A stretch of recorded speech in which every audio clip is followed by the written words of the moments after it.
005, Senator Patterson, Ms. Foxworth. Slow down, my friend, slow down. Alexa.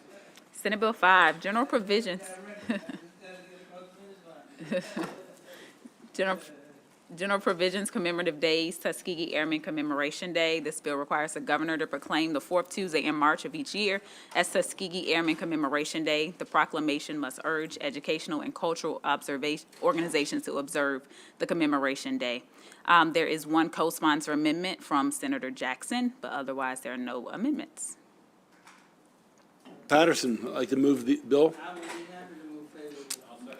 It's been moved and seconded. Any objection to adding the sponsor amendment? Seeing none. Anybody else want to be added? Senator Lamb, Senator Riley, Senator Gallion, Senator Hester. Who does not want to be added?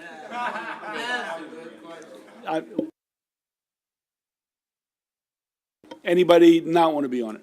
Okay, the whole committee. Okay, no objection to the amendment, so be it. The bill as amended, discussion. Discussion, seeing none. If everyone's on as co-sponsor, my guess is there'll be no one voting in opposition. Okay, Senate Bill 5 will go to the floor with 11-0 unanimous vote. Thank you. Another one for Patterson. All right. Senate Bill 121, Maryland Farms and Families Fund, Maryland Food and Agricultural Resiliency Mechanism Grant Program, and Maryland Farm to School Meal Grant Program, Pilot Program, alterations and establishment. This bill alters the purpose and use of the Maryland Farms and Families Fund, establishes the Maryland Food and Agricultural Resiliency Mechanism Grant Program and an associated special fund, and establishes the Maryland Farm to School Meal Grant Pilot Program and associated special fund. Mandated annual funding for the Farm and Families Fund is increased to $300,000 beginning in 2024. Beginning in fiscal 2024, the governor must include $1.25 million in the annual budget for the Maryland Farm Fund. In both fiscal 2024 and 2025, the governor must also include at least $500,000 in the budget for the pilot program. There are amendments in your packet. Start on page 3. The amendments provide that grants should be based on the number of meals that the school district expects to offer.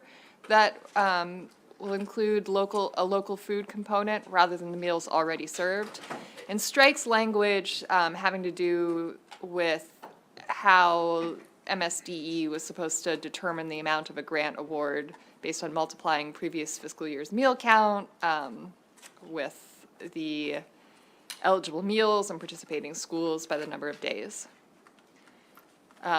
In addition to that amendment, there has been a request from Senators Washington, King, and Jackson to be added as co-sponsors.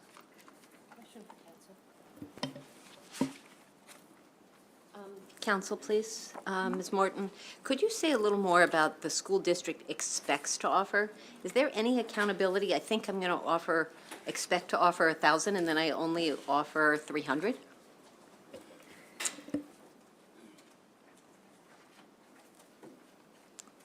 I don't know.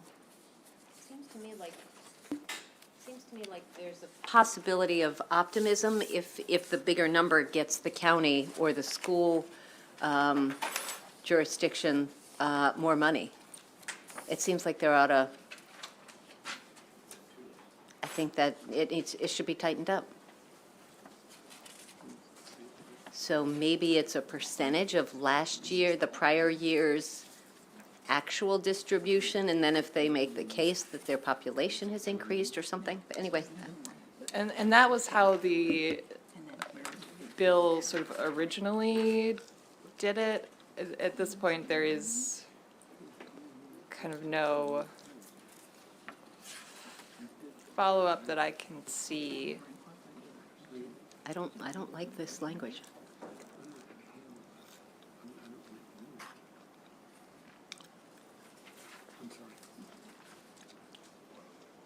Unless the sponsor of the bill and the amendment can persuade me, I don't like the amendment. the amendment is that it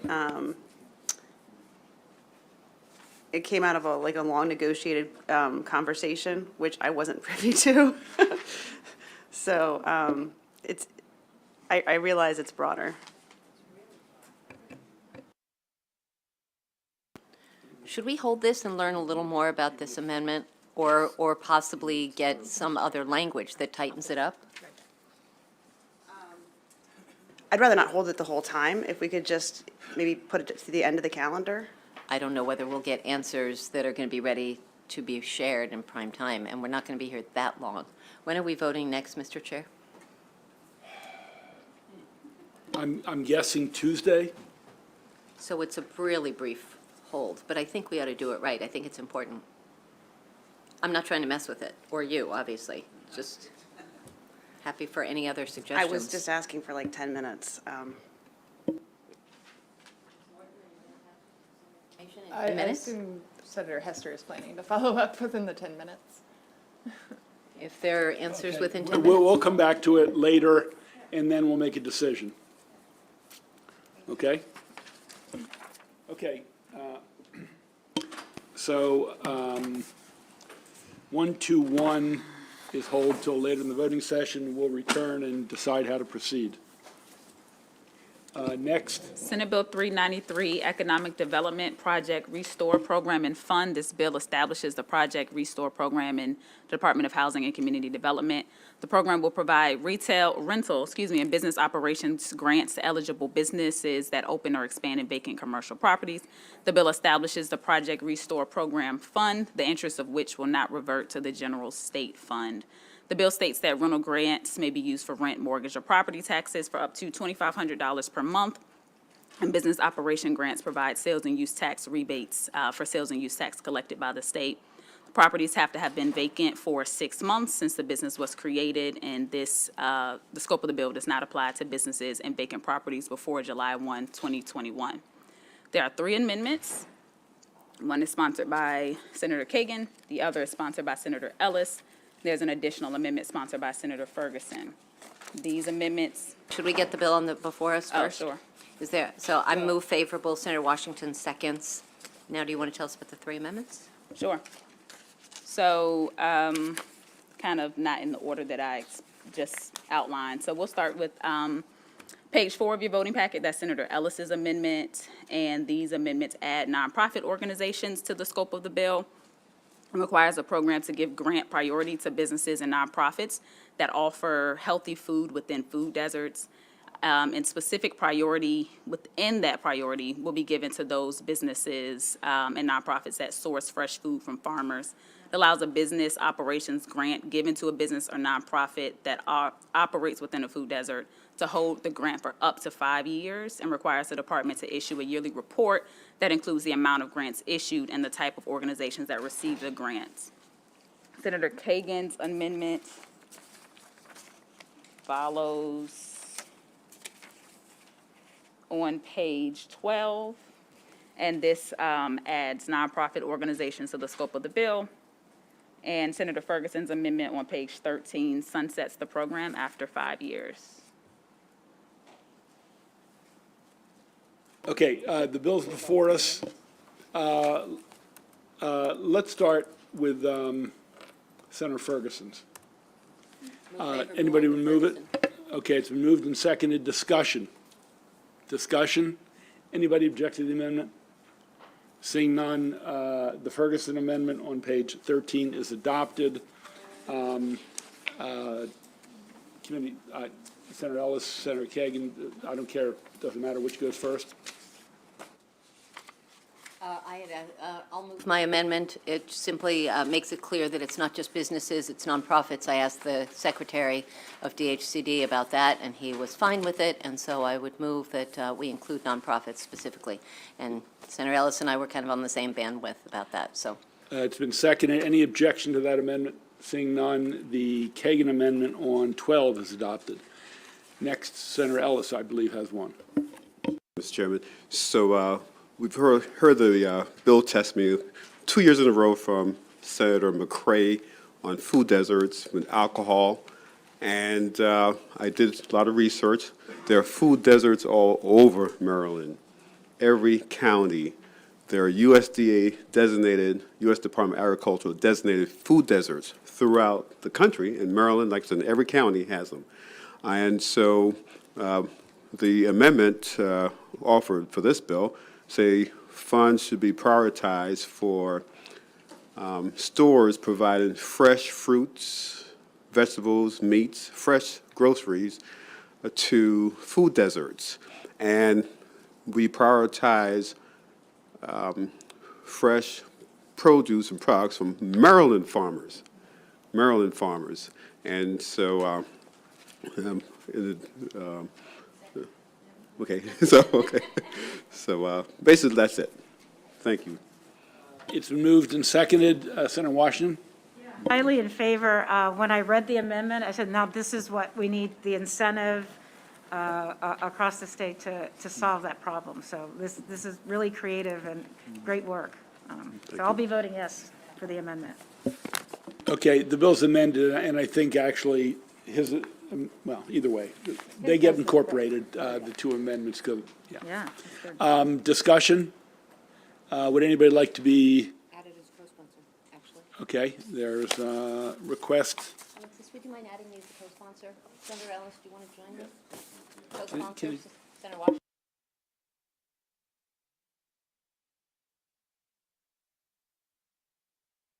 Yeah, making a bipartisan effort, Yay. joining our governor. So Senator Ellis, Senator Kagan, anybody else?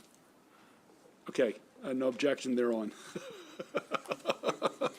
I'm following your lead, Senator. The bill is amended. Before us, anybody wishing to be recorded in the negative? Seeing not, it'll be reported to the floor 11-0 on 393.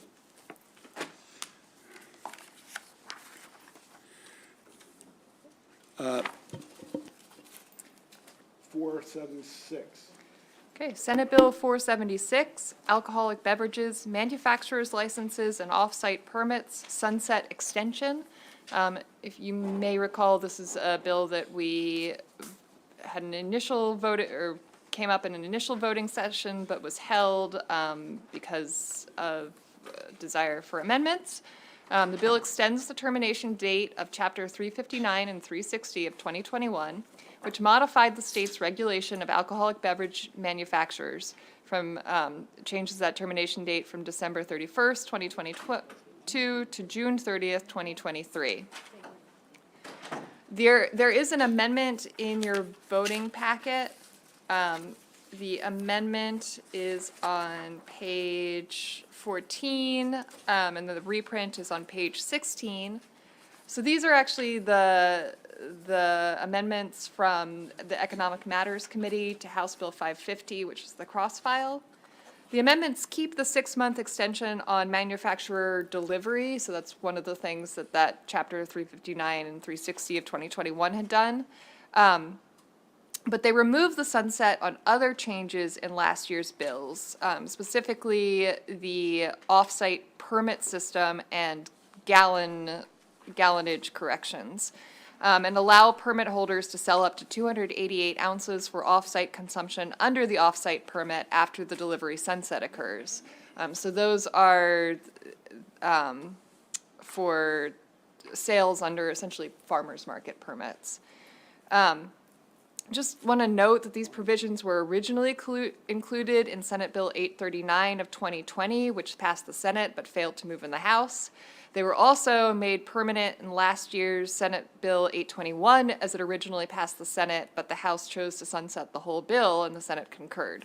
So in other words, this committee has passed these provisions twice already.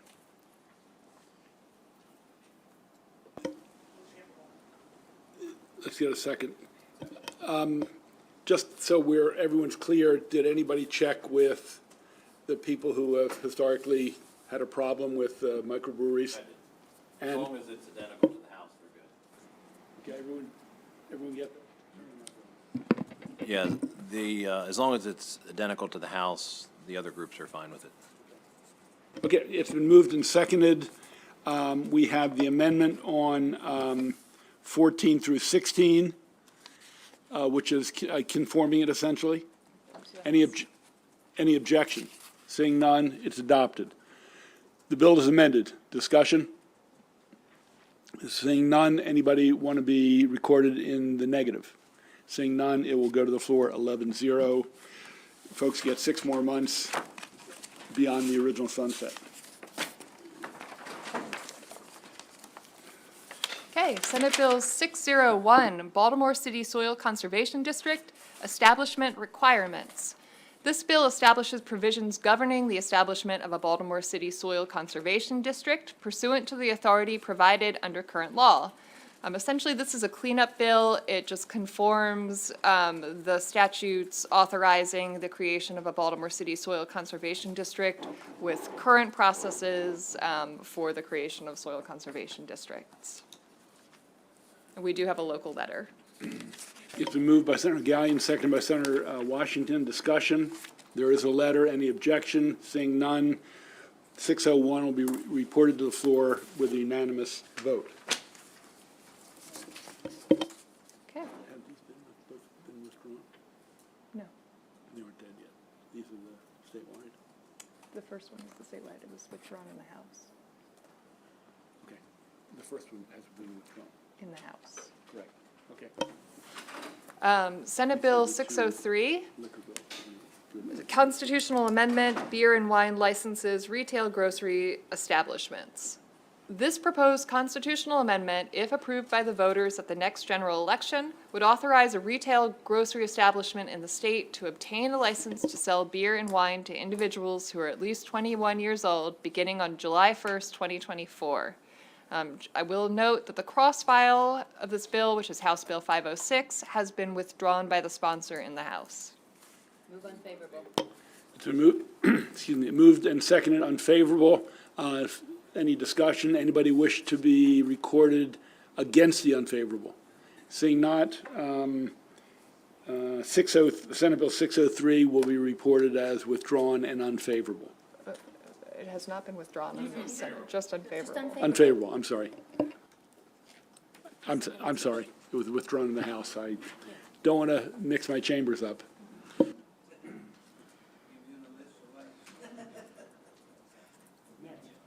Senate Bill 618, Baltimore City Alcoholic Beverages, Sales in Grocery Stores and Supermarkets Referendum.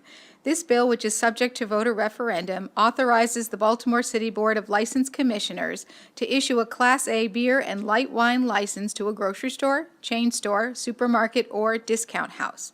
Such license holders may sell beer and light wine on Monday through Sunday from 10 a.m. until midnight.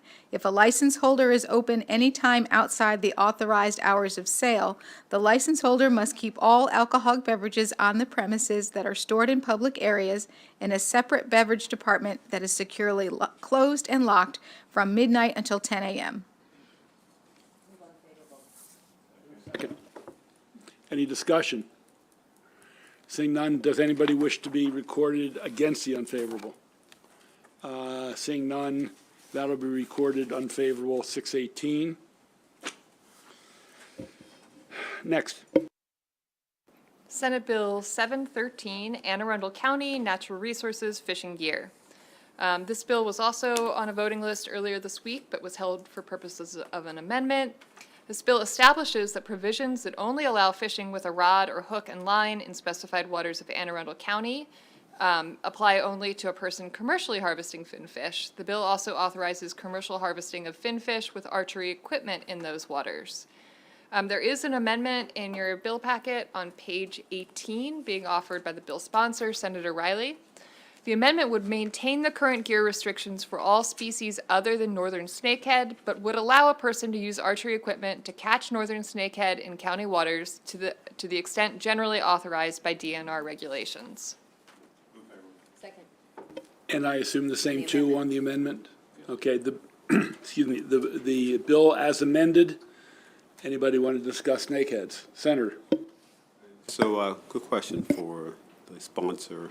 So what changes with this bill from current practice to, The bill is amended? as amended, yes? Current practice is, no, there's current practices, there are certain creeks in Anne Arundel County that are the spawning ground for perch and other small fish. And they're not allowed to kill an invasive species during those months because the exclusion applies to all fish. This specifically says if you want to go after the snakeheads, you can do it even during times when, like, the perch are protected. So it's opening up the opportunity to, with only bow and arrow, not with nets and pound nets and seine nets. Just bow and arrow, you see it, you shoot it, down into the water, doesn't go into the neighborhoods. Okay, and one last question. So the waters of Anne Arundel County, does that include like the bay? No. Portion? No. It's from a certain point of the mouth of these creeks, and the creeks are identified specifically up to their headwaters. Okay, great, thank you. You're welcome. Further questions? Seeing none, the bill's amended. Further discussion? Anybody wish to be recorded in the negative on the, against the favorable? Seeing none, 713 will be reported to the floor unanimously. 744 shouldn't be on the list. I put it on there by mistake. I apologize. And I know there are some questions. I know Senator Hester has some questions, and I encourage her to meet with the sponsor. Yeah, I mean, I put it on my error, so we'll take it up next week. Okay, next bill. Senate Bill 870, Baltimore City Youth Data Hub Establishment. This bill establishes the Baltimore City Youth Data Hub in Baltimore City for data sharing for youth throughout the city. The data hub will be administered by a manager who is a non-governmental holder of the data, and the hub will be overseen by executive committee. State, local, and private entities are authorized to submit personally identifiable information to the hub for data sharing, which will be de-identified for use outside of the hub. Requires the hub to submit a report each year on the data disclosed and recommendations for best practices. The bill establishes a criminal penalty and civil liability for misuse of the data. The hub is not subject to the Public Information Act. There are amendments, or should we wait for me to review those amendments? All right, and so there are amendments sponsored by Senator Washington, which expand the definition of personal identifiable information that has to be protected to include a broader array of names and addresses of relatives of youth and biometric information, so capturing of images of individuals. Amendment that was the recommendation of the Attorney General, so I accepted that amendment and we had that drafted. Okay, no objection. Any objection to the amendment? It's before us. No objection to the amendment. The bill is amended, and I think we do have a letter. You all voted on it. Anybody wish to be recorded in the opposition? Seeing not, 870 will go to the floor as unanimous vote of the committee. Next one, on the back, next page. Senate Bill 899, Health Occupations Board's authority over staffing and infrastructure operations. This bill grants the Secretary of the Department of Health the authority to oversee infrastructure operations over each health occupations board. Grants the Secretary of Health authority over employing staff, appointing board leadership, designating executive directors, and setting compensation. There are not any amendments. There are a number of state occupational boards and commissions that are not functioning to the optimal level. I think the hearing helped amplify that. Secretary was really clear on focusing about it, but we haven't been able to come up with an amendment that makes sense. So I think this is a longer-term discussion, and so I'd like to move this bill as unfavorable. Moved and seconded. One of those issues that began a conversation, probably a necessary conversation. Anybody object to the unfavorable? Seeing none, the bill will move to the floor with a unanimous unfavorable. Okay, we got one more. Oh, so are we going back to Senator Hester's bill? If we have an answer, sure. No. Thank you, Mr. Chair. So the purpose of the amendment, it was actually negotiated with the people who are serving the school lunches. And they wanted to be paid upfront so they could purchase the lunches and not reimbursed at the end of the year. And that's why it says expects to offer. It is a grant program and there is reporting afterwards.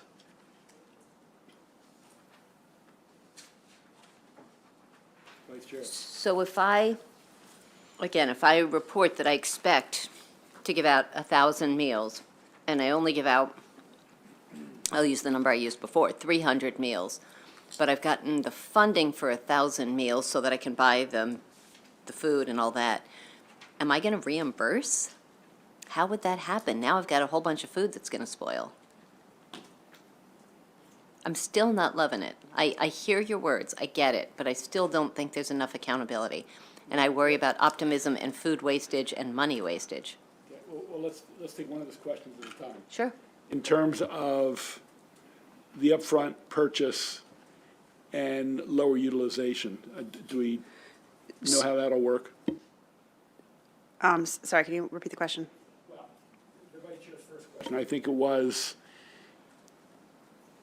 if you put in a bill or request an order for X number of meals and only a third of them are actually utilized, is there a cost, is there a loss or wastage of food, I think is the question. Somebody here? This is not like an entire meal. It's like a slight bump in price premium for the fact that their food requires a local component. So if you're buying local apples and it costs a little bit more to buy local apples as opposed to apples from Washington State, which was where they often come from, that's the point. And I think it has to do with the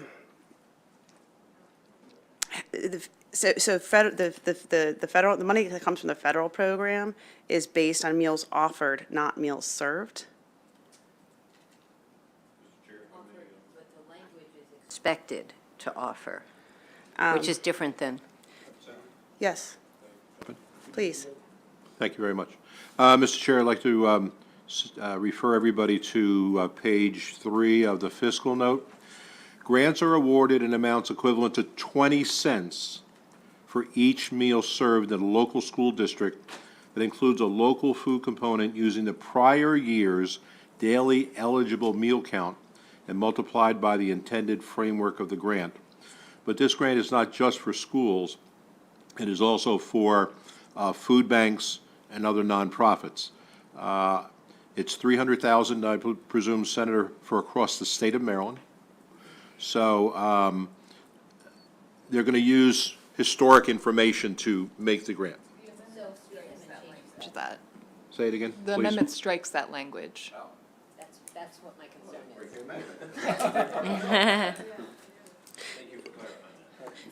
is. So it would be okay. I think it matters when they're getting the funding, and there's the sponsor of the bill, and I have like no problem with adding expect to serve based on what was served in the previous year. That seems a reasonable middle ground. Sorry, were you suggesting that as an amendment, clarifying amendment? Yeah, so to clarify the amendment that we're offering to say expect to serve based on what was served in the previous year, that is fine. Senator, point us to the right page if you could. Page 3 of the packet, Hold on. and it's on page 8 of the bill.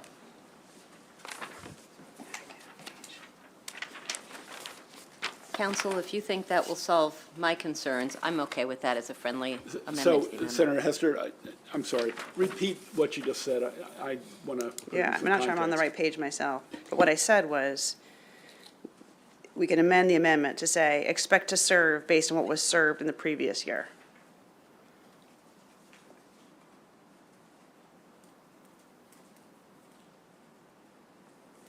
So presumably, someone won't double based on the prior year, so there'll be some guardrails. That makes sense to me. Council, is that whatever language that is? Hold 1 second.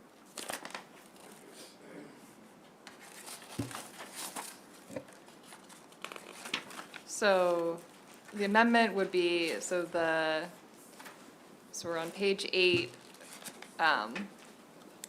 line, yeah. Well, line 19. The department shall award grants from the fund in accordance with this section to eligible school districts in an amount equal to 20 cents for each meal that the school district expects to offer based on meals served in the previous year. In the previous school year or previous year? The formula that's in 23 through 27?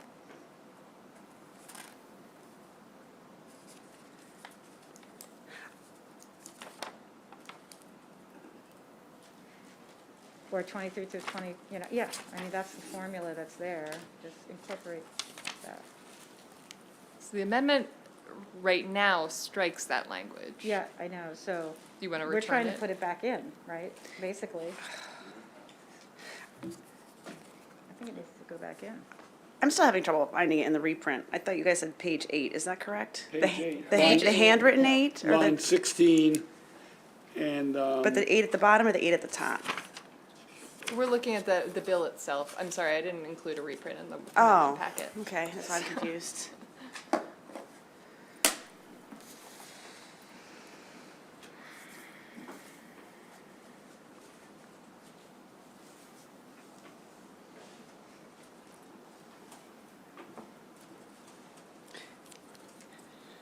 So I don't think anybody really cares how the grant is calculated. It's when they get the grant, because they want it up front.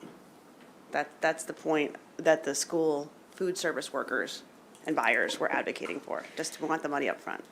Well, I think the issue is that we want to have a cap essentially, bring the I'm sorry. microphone closer, I said, I think the issue is that we want to have a cap on how much is being fronted so that there's not, that it's based on the previous year. So there's language that the bill drafters had drafted that gives us that number. In other words, we don't have to think of a new way to represent the the amount that the grant should be based on.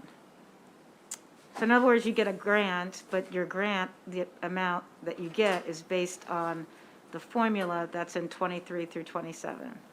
But the, Senator, I Am think I that wrong? the Yeah. amendment Yeah, takes out the more explicit language that a number of your colleagues are saying we should have in. well, it sounds like In other we words, want the original language said, based on last year's it. numbers. Yeah, right. In this amendment, it strikes that. And I think the will of at least a few people is to either put it back in this new language or in what's in 23 for 27. Now, I don't know if that was conscious or unconscious in terms of this amendment, in terms of taking out the original language. so I think it was conscious because the 23 through 27, it's talking about the previous, it's basing it on not just a sort of rough estimate of the previous year's meal count. It's, that language is specifically saying you look at how many eligible meals they served in the previous year. Yeah. And so you're giving the grant for the previous, but eligible meals means ones that already included it. So again, the grant money isn't coming until after the meals have already been served. If that makes sense. All right. So the problem is, you said they want to get paid ahead of time. Yes, that is what the And we just, but we have to figure out, we need a way to determine what they're getting paid if you're getting paid ahead of time, right? That is So correct. we're saying that it should be based on what was served in the prior year. You can't say, yeah, And I think that's where we're going. I'm Right. just saying that the language in 23 through 27 doesn't get you there. Okay, let's, oh, well, how about? no, hold it, stop, I need stop, to stop, understand. stop. I don't understand why it doesn't. Because It implies it's not a prepayment, it's based on a calculation. Determining, And I think the language that we've come to accomplishes the same thing. So, Okay, all right. so let's not worry about I'm not saving gonna worry old about it. language. Why don't you Okay. repeat it again, Ms. Morton?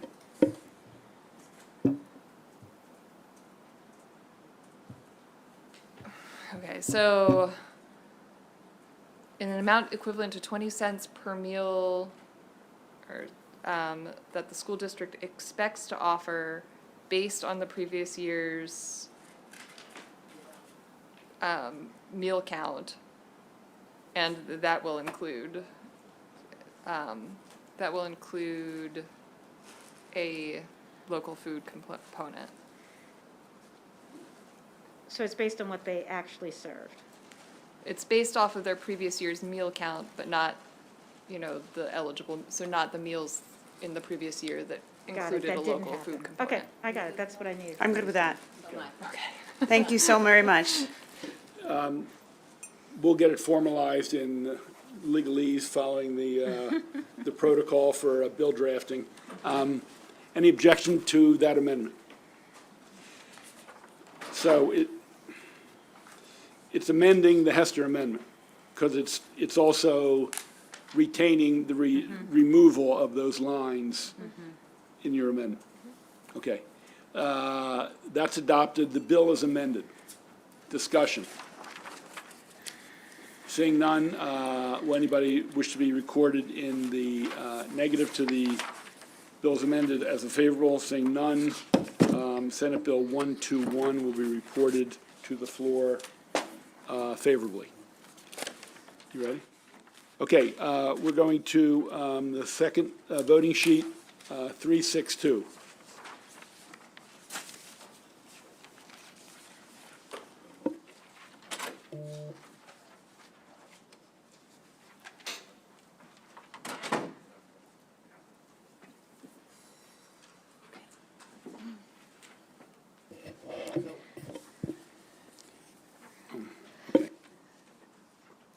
So Senate Bill 362 is the virtual school bills.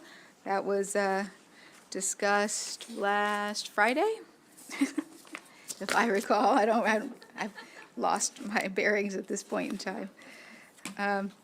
So you have in front of you, this is a substitute amendment that's being passed out in substitute of the one that was in the packet with the reprint.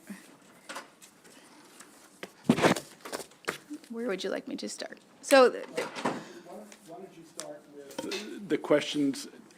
What you'll see before you is changing the amendment we adopted last Friday and adding to it, which we'll get to in a minute. But I think some issues were brought to my attention, so I'd like to start with committee counsel raising some legal concerns. So I didn't get an opportunity to discuss the amendment as the committee was discussing it. And the first issue became the legal sufficiency of what was passed the first time. I brought this attention to the chair after the meeting was over, is the definition of virtual school as adopted. My understanding, it is the intent of the sponsor was to encompass the Eastern Shore Consortium Blended Learning Program, but the way this was drafted, I believe if it was strictly applied, it wouldn't actually encompass this program. Part of that legal deficiency being a blended learning, which has not been, it says blended virtual pilot program, which is not defined anywhere. And then it says newly established, but there's no benchmark to talk about what a newly established program was. Further, the placement of where it was, it exempted it from the definition of virtual school, but in fact it is a virtual school, so it probably should have just been exempted from the application of those provisions. So there was a number of legal deficiencies in there that, like I said, unfortunately I did not have a chance to bring that to the attention of the committee at the time, given the discussion.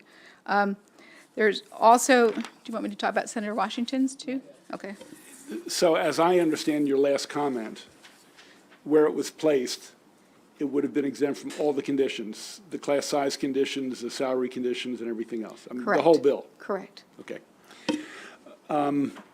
So why don't you go to the other amendments? Okay. And on that same one, or the one I just gave you, or Senator Washington's amendment? Because that gets rolled in, and I just... Why don't you go to my amendment, which I think I incorporated Senator Washington's amendment. Correct, okay. Well, I'm sorry, it's not my amendment, Senator Washington's amendment, I believe. So Senator Washington also offered amendment. You also see that there, that's tag number 403729/1.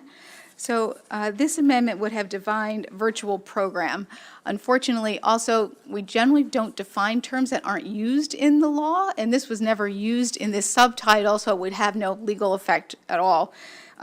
Also, given that I think this was kind of overbroad definition, or would not encompass everything, I think. So my understanding is that the intent of Senator Washington was to make sure that virtual programs didn't get caught up in the new limitations and restrictions for virtual schools. In recognition of that, I discussed with the chair, and I put it in, I think, is the better place in this amendment, which essentially says this subtitle does not apply to a virtual learning opportunity, and cited the provision already in existing law under which those courses are offered, or those opportunities are offered, which is section 7-1002 of the education article. So I think this gets to the senator's intent while also making sure we're not either broadening or restricting the definition of a virtual program. Is that accurate, Senator? Sure. All right, so going forward with the amendment I just put on your desk. So at the top of tag number 853128/1, the First Amendment essentially just strikes the Carrozza Amendment in its entirety. The second one does exactly what I discussed with Senator Washington's amendment for 2. And then on the second page there, for the Third Amendment on page 7, it establishes some new language here. So essentially, the Eastern Shore program would fall under the grandfather clause that existed. That's 2 years, not 1 year, as was discussed in the committee last Friday. So any program that was determined and approved by the state board and is considered a virtual program before the effective date of this act, which would be July 1, they could continue in operation through the next 2 years. That's through the 23-24 school year. So what this does here is it says it's not a perpetuity thing. It doesn't say you never have to apply or you don't have to comply with the provisions of this new program. It's a 2-year grandfather clause subject to a new provision, which would be an accountability provision from the State Department of Education.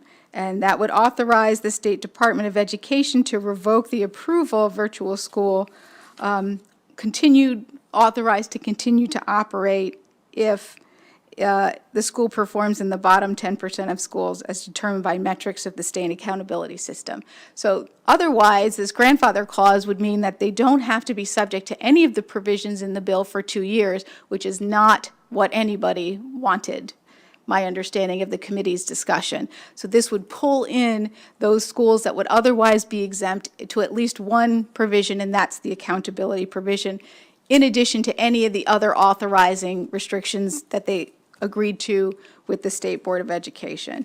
And finally, the last provision would encourage all of these schools that are authorized to operate during these 2 years to seek every available opportunity to come into compliance with the new requirements, assuming that that's because this committee and the General Assembly, if this were to be adopted, would prefer these to be the new rules of the road, so to speak, for virtual schools.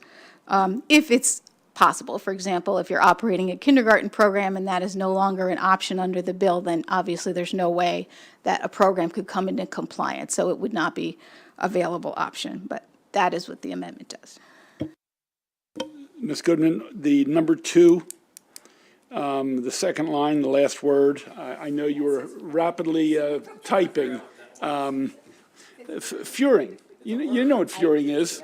It's on Wordle tomorrow, I think. Just so we're clear, Ms. Goodman, what should that read? How should that read? It said during. If during the previous school year, the virtual, yes, so we're not furring anything, we're just during it. Leveling the surface Is it really? I have a, D is next to F on the QWERTY typing pad. And as you also know, there's also a mistake, which I crossed out on yours, but not on mine, as it has in line 27, and that's twice, so obviously not intentional, so. Senator Washington, you want to, Senator Washington moves the amendment, seconded by Senator Lamb. You want to speak to it, Senator Washington? Yes, I think it captures everything, I think appropriate, I think it extends, I think it combined the concerns of the committee and some of our discussions. And I think it's a good, I think it incorporated a lot of what we were trying to accomplish. So I think it's a good move forward.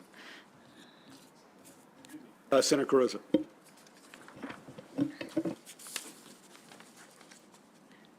Since our last voting session, there have been ongoing discussions with local school superintendents, with the state superintendent, to work through the issues that have been raised specifically with the Eastern Shore of Maryland Consortium. I probably made the mistake of thinking that we were working in good faith. We received a voting list last night, and this bill was not on there. We received a new voting list at 10:45 today with the addition, and I know the chair says he has the prerogative to add bills as he does. I am completely blindsided. I have not had the follow-up conversations because we all have been so focused on the climate change bill and other issues through this committee to be able to do my due diligence and follow up and have the conversation with the state superintendent to see what the local school superintendents were bringing. So then we come and we have this, then I'm told by committee counsel, we're going to strike your amendment because you didn't write it right, instead of working with us to get where we need to go. We have new language. The new language, in essence, a quick look at it, still ends the Eastern Shore Consortium program at the end of the 23-24 school year. That's a quick response from Dr. Andes. He thought, as all of us, the local school superintendents that I've been working with, thought that there would be the opportunity to work with the state superintendent to see how this could not only continue in the immediate, but how we might be able to work out an innovative approach for the future as well. So I'm completely taken aback and quite upset with the lack of respect, knowing how important this is for the Eastern Shore, for the 7 of the 9 counties that are participating in this, the students that are benefiting from a current program, and the lack of respect of not being able to work with local school superintendents and the state superintendent and this committee to work through it. So I will be opposing this amendment. If anything, I was hopeful that we would at least be able to have some time to work through this. I'm going to call myself. When this first came up, I thought we were going to vote on it, and the senator from the Eastern Shore said, would you hold it?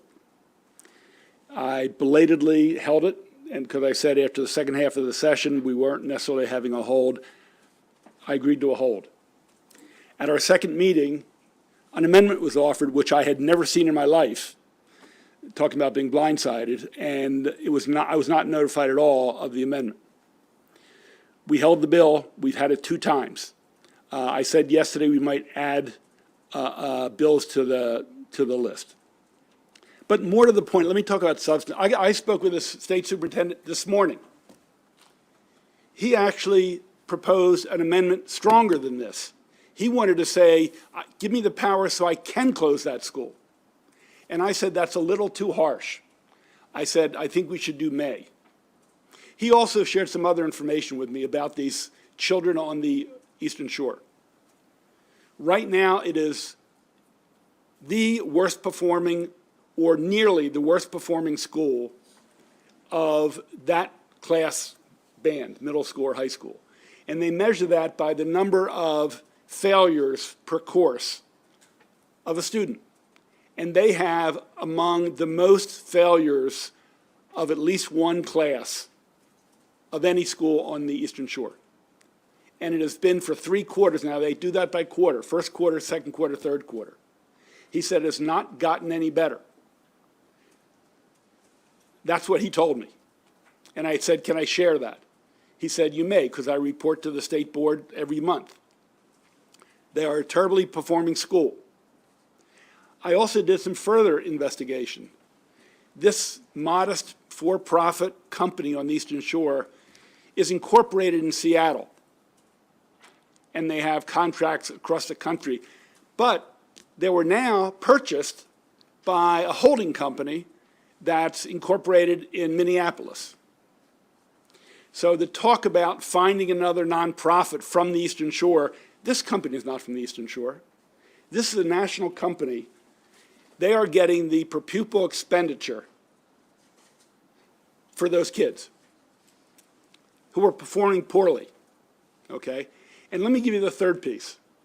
Last week, earlier this week, Senator Simon Ayer, we passed his virtual school bill for emergency days, right? And we put in, and I can't remember who put in the amendment, that at least 40% of the day should be synchronous. Define that. I'm sorry? Define that, just so everybody. That it's a direct interaction with the teacher at that moment. Obviously, there's some time for asynchronous where they're working on their own or they're watching a video. I did some research, ladies and gentlemen, and this school promises 20% synchronous. They only promise 20% synchronous, meaning 80% the students could be on their own, not learning directly with interaction with the teacher.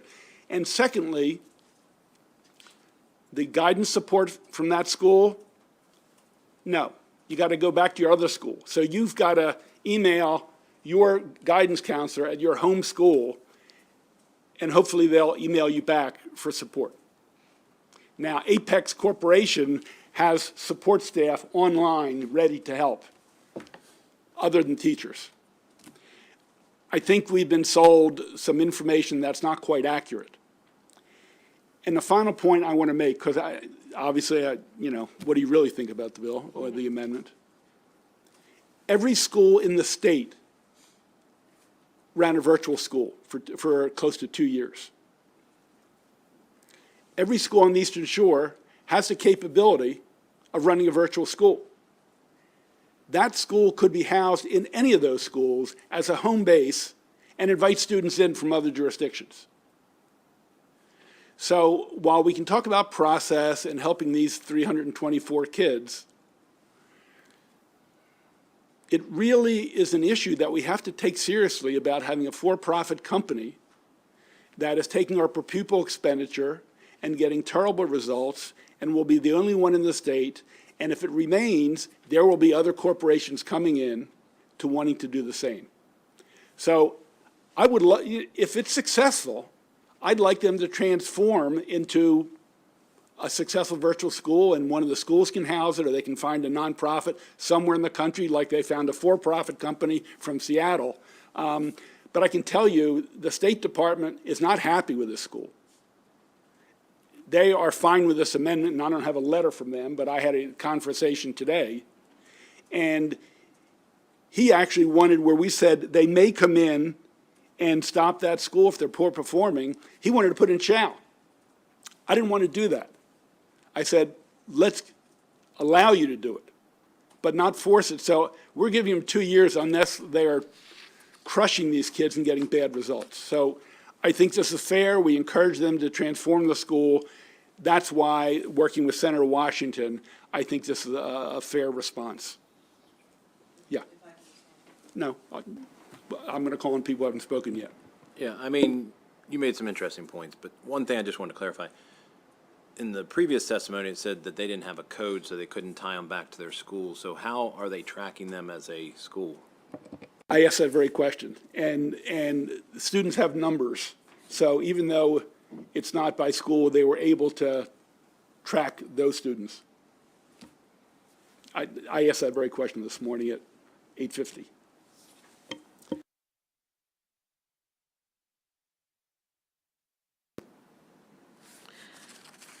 Just to follow up, I think it's important that the committee understands that the Eastern Shore of Maryland Consortium took this initiative knowing that they would be the first blended virtual program, and that it had special characteristics dealing with rural school systems, and that we're pointing out that they took a different approach, a multi-district regional approach to serve the students because of the economy of scale. That each one of the counties that participated, the 7 of the 9 counties, have a local liaison. The local liaison is a teacher associated with that school system. That there's a coordinator of those liaisons who's on loan from the Wycomico County Public Schools. So you have those connections. That the local school superintendents have asked and have been making the effort to work with the state superintendent to address any issues that any startup, first-time, regional, innovative program might have.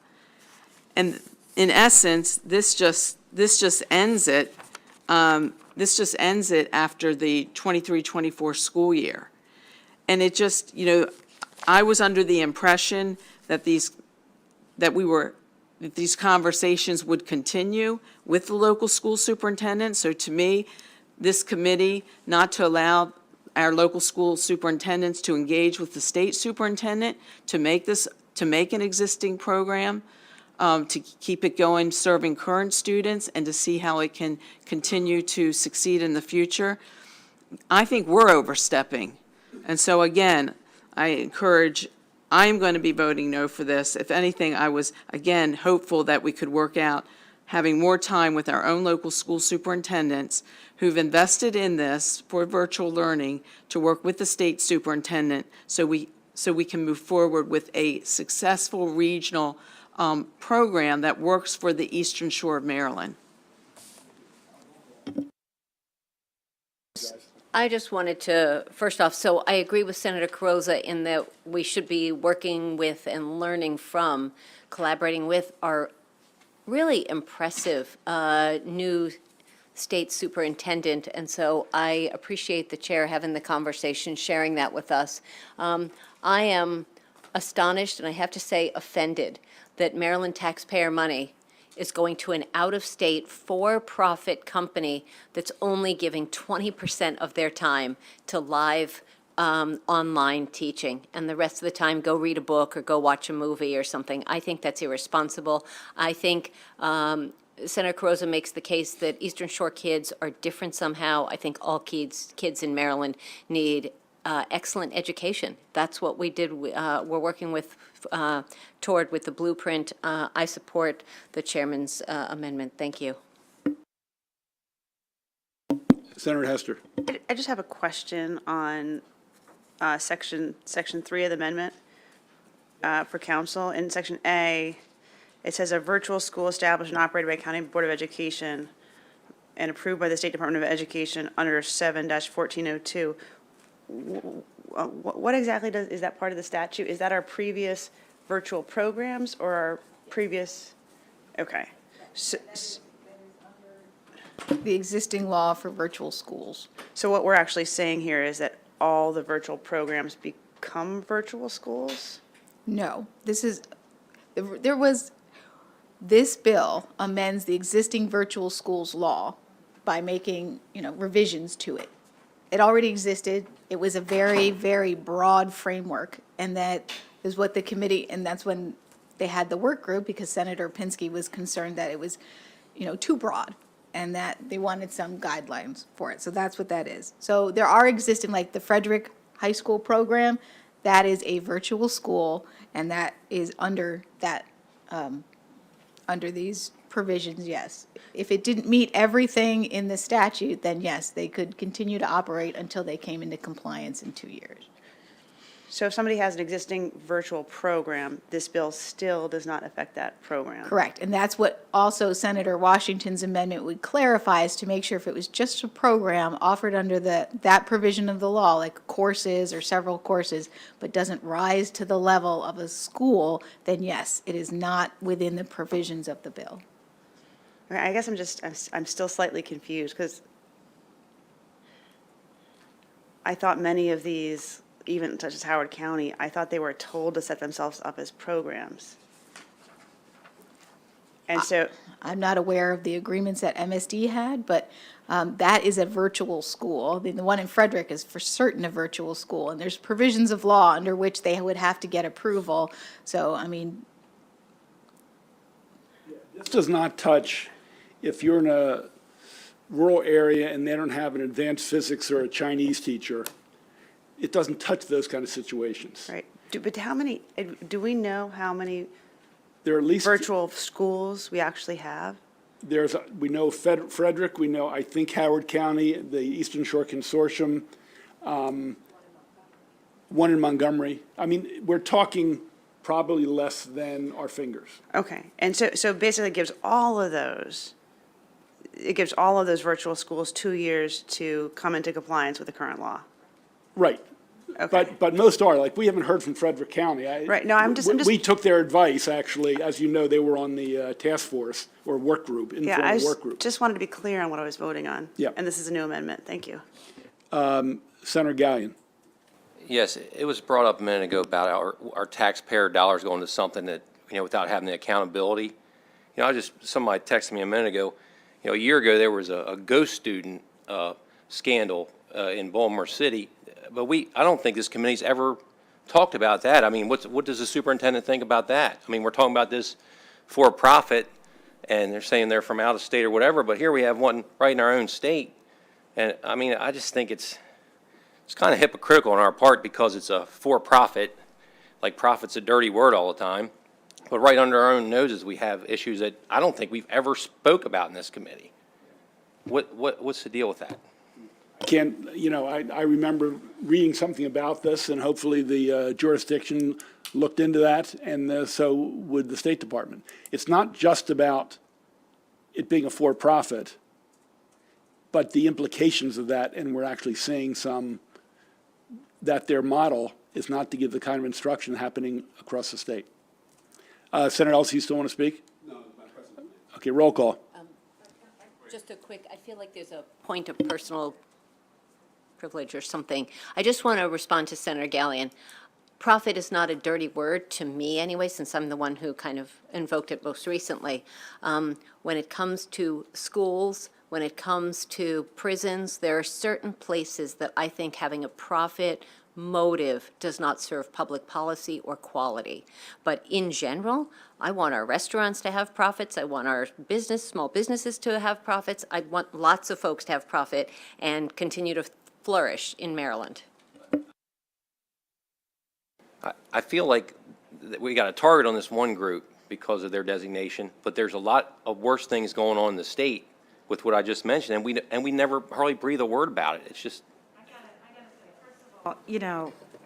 I'm sure if we go into every single one of our counties and you had the level of scrutiny that has been on the Baltimore school system in your school, you would find a student that was missing, right? So let's not please don't put, if folks need to make a point, please don't continue to sort of use our city, as a whipping post. So I certainly think if we look on the Eastern Shore, there's plenty of schools that are low performing. So for me, what I tried to do with my amendment, which I felt like, was I didn't want other programs to get caught up. Like I wanted people to continue to be able to do what they're doing and not get caught up. We are defining something new, Senator Gallion. This is new, right? So we make the policy. We can confer, every time we pass a law, we don't ask, we get our input from our constituents, we read the material, but we know a little more from having, had the hearings, and at the end of the day, it's up to us to make the decision. It's not just targeting one area. It's saying, what do we want virtual schools to look like?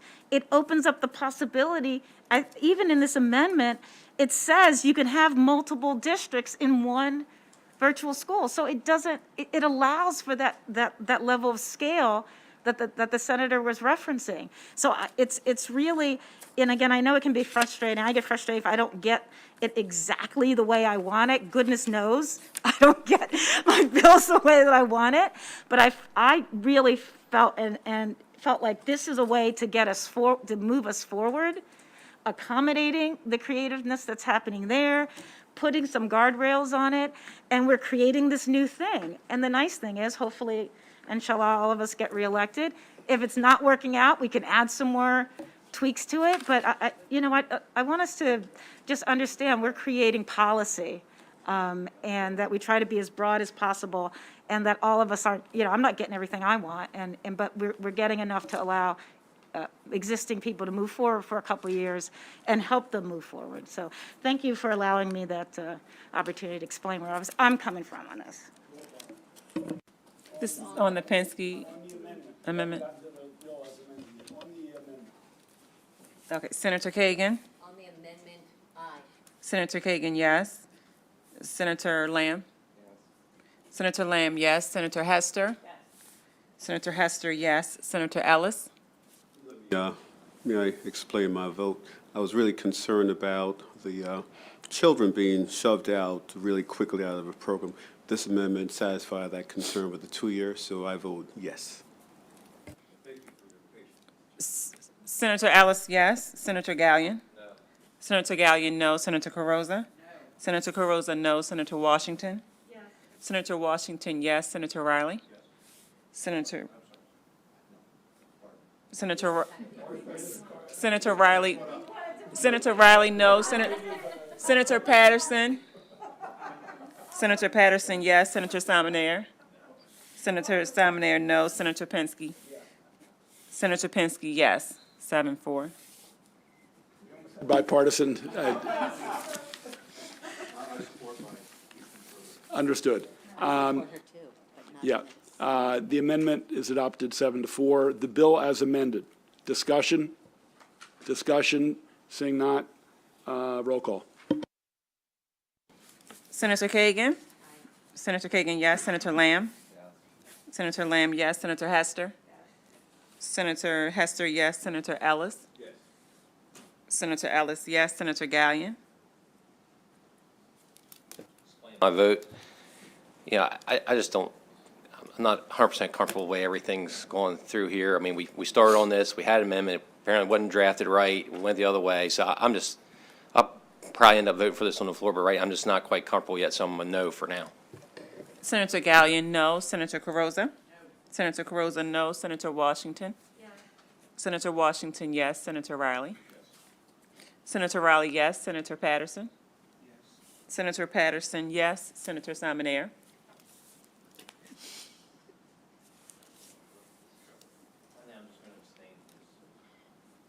Abstention for Senator Salmonair. Senator Penske? Yes. Senator Penske, yes, and we have 7-3-1. The vote is 7-3-1. The bill will go to the floor as such. And let me just say, Senator Gallion, I'm Oh, sorry. 7-2. I'm sorry. I'm so sorry. 8-2-1. I apologize. 8-2-1. Yep. I'm sorry, 8-2-1. Yes. Is that right? Okay. And Senator Gallion, let me say, I appreciate what you just said. And, you know, if people change their vote, you know, we're not locked in. You know, obviously, if there's a radical change, it has implications. It wouldn't hurt if you shared it with me. But that you said no, and you said you might vote on the floor, I appreciate that openness.